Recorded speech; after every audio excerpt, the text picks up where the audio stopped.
Зерделі ұлт болашақтың шамшырағы, білім менен биікке самғады, кітапхана рухтың ордасы, жастарға жол ашып арманды.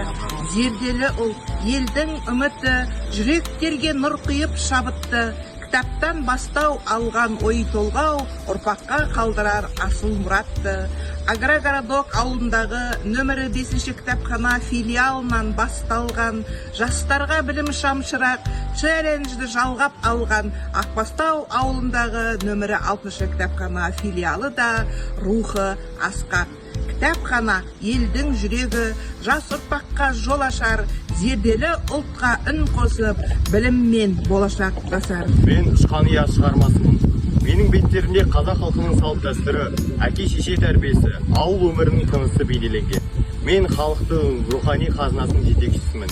Менің парақтарымда бала тәрбиесінің мәні, үлкенге құрмет, кішіге ізет, елге адалдық туралы ойлар бар.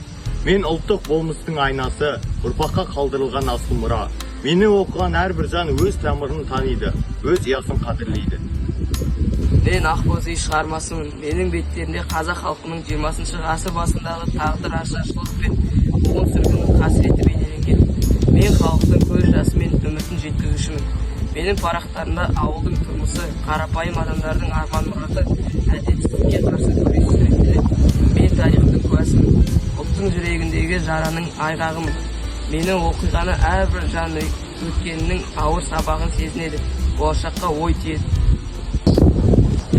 Мен Шұғаның белгісі шығармасымын. Менің беттерінде қазақ даласының сұлулығы, махаббаттың мөлдірлігі, тағдырдың қаталдығы бейнеленген. Мен Шұғаның нәзік жүрегін, Әбдірахманның адал сезімін, ауыл өмірінің тынысын жеткіземін. Менің әр жолым оқырманды ойға жетелейді, махаббаттың қадірін түсіндіреді. Мен түнде атылған оқ шығармасымын. Менің беттерінде елдің тағдыры, халықтың қайғысы мен күресі бейнеленген. Мен түннің тыныштығын бұзған оқтың үнін жеткіземін. Ол үн әділетсіздікке қарсы шыққан халықтың дауысы. Мен әр жолымда қайшылық та қасірет те бар. Мен тарихтың куәсі. Мен парақтарымда халықтың арманын, азаттыққа деген еңбегін көрсетемін. Мен мазмұнның өткенін, сабағы, болашақтың үміті. Мені оқыған әрбір жан елдің тағдырын сезінеді, халықтың жүрек дүрсілін естиді. Мен махаббаттың бетбұстың, адалдық пен араздың кітабын. Мен жастардың жүрегін тәрбиелеп сезім оятамын.